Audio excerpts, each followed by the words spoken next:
मेरा ये channel subscribe करें और मेरे हर अपडेट आपको मिले, इसके लिए बेल आइकन ज़रूर दबाइएगा।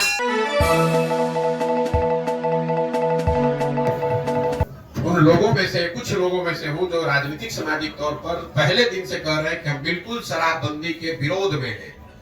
हमारा बस चले तो 48 घंटे में शराबबंदी को यहां से हटा देंगे। क्यों? इसके 3 वजह है।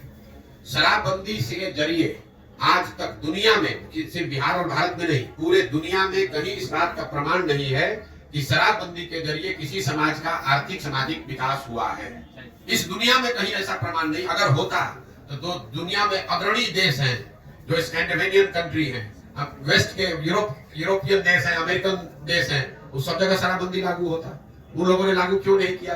क्योंकि इस बात का कोई प्रमाण नहीं है। दूसरी बात, लोग ये बताते हैं कि गांधी जी ऐसा चाहते थे कि शराबबंदी लागू हो। बिल्कुल ये बात सिरे से खारिज करता हूं, गलत बात है। लोगों को भ्रम फैलाया जा रहा है। मैं पिछले 2 वर्ष से नीतीश कुमार को और उनके जो भी लोग शराबबंदी के पक्ष में है गांधी के नाम पर, मैंने उनको खुली चुनौती दे रखी है। अगर आप गांधी को पढ़ने का, समझने का दावा करते हैं तो मुझे एक पंक्ति गांधी जी का दिखा दीजिए, लिखा हुआ या बोला हुआ, जहां पर गांधी जी ने ये कहा कि सरकारों को शराबबंदी लागू करना चाहिए।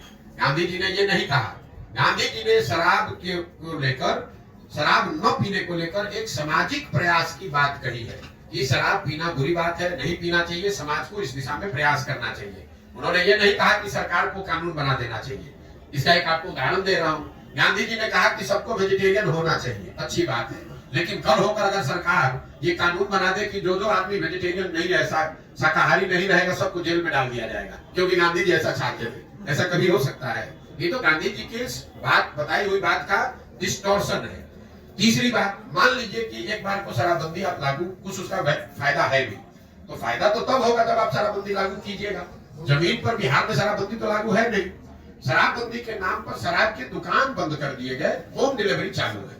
आप देख रहे हैं कि दुनिया भर में अमेज़न है, फ्लिपकार्ट है, आप घर से बैठे बैठे ऑर्डर करते हैं, सामान घर पे आ जाता है। तो मैं 2 वर्ष से कह रहा हूं कि जो बिहार में शराबबंदी है, ये नीतीश कुमार का अमेज़न फ्लिपकार्ट मॉडल है, जिसमें शराब का दुकान बंद है और होम डिलीवरी चालू है। अब इसका जरा आप नुकसान समझिए। बिहार जैसे गरीब राज्य में शराबबंदी के नाम पर जो ये फसाद खड़ा किया गया है, इसकी वजह से करीब करीब 20,000 करोड़ रुपया का हर साल का नुकसान हो रहा है बिहार की गरीब जनता का। और ये पैसा जा कहां रहा है? ये पैसा जा रहा है भ्रष्ट अफसरों के पास, शराब माफिया के पास, और यहाँ के गरीब जनता का पैसा लूटा जा रहा है। दूसरी बात, शराबबंदी होने से हर गांव में आप देखिए जितने लड़के हैं वो अवैध शराब के कारोबार में लग गए। उनके हाथ में कट्टा, उनके पास मोटरसाइकिल, 2-4 बोतल इधर से उधर किया, 2-4 हजार रुपया कमा लिया। और सबसे महत्वपूर्ण बात, इसमें जिन महिलाओं के नाम पर शराबबंदी लागू किया गया, सबसे ज्यादा प्रताड़ित इसमें महिला ही है। जब से बिहार में शराबबंदी लागू किया गया है, तब से आंकड़ों के हिसाब से, सरकारी आंकड़ों के हिसाब से करीब 6,37,000 से ज्यादा केस रजिस्टर किए गए। करीब करीब 6.5 लाख केस दर्ज किए गए। इसमें 1.25 लाख केस अभी भी चल रहा है। और ये ज्यादातर केस, 2/3 से ज्यादा केस समाज के गरीब और पिछड़े समाज के लोगों पर किया गया है।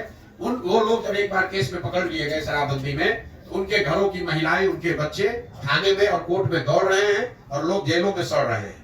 जो पैसे वाला है वो शराब का धंधा कर रहा है, इससे पैसा कमा रहा है, और जो गरीब आदमी है वो शराबबंदी के नाम पर पुलिस प्रशासन उसको परेशान कर रही है, और जो गरीब घर के बच्चे हैं वो मजबूरी में अवैध शराब के कारोबार में लग रहे हैं। पहली बार बिहार में पिछले 2-4 वर्ष में हम लोग देख रहे हैं कि स्मैक और अलग तरह के चीजें शुरू हो गई जो शराब के नाम न मिलने की वजह से। और जहरीली शराब से जो मृत्यु हो रही है वो अलग है। हर पंचायत में आपको हर 2-4 दिन में कोई ना कोई घटना ऐसे सुनने को मिलती है। तो मुझे लगता है कि शराबबंदी का सिरे से ना इसका कोई आर्थिक आधार है, ना सामाजिक आधार है, ना प्रशासनिक आधार है, ना मौलिक नैतिक आधार है। ये बिल्कुल बिहार को और गर्त में ले जा रहा है। शराब पीना बुरी बात है, सरकार को उसको प्रमोट नहीं करना चाहिए, लेकिन ये लोगों की स्वेच्छा और स्वविवेक पर इसको छोड़ना चाहिए। आपको क्या खाना है, आपको क्या पहनना है, ये निर्णय सरकार नहीं ले सकती है, ये निर्णय लोगों का होना चाहिए। आपका काम है उसको रेगुलेट करना, आपका काम है कि उसमें कोई गलती ना करे। आप जींस पहनना चाहते हैं कि पैजामा पहनना चाहते हैं, ये निर्णय आपका होना चाहिए, सरकार का नहीं, नीतीश कुमार का नहीं। पटना में बैठ के वो तय करेंगे कि आप नाश्ता क्या कीजिएगा और खाना क्या खाइएगा। इसीलिए बिहार की ये दुर्दशा इस आदमी ने करी है।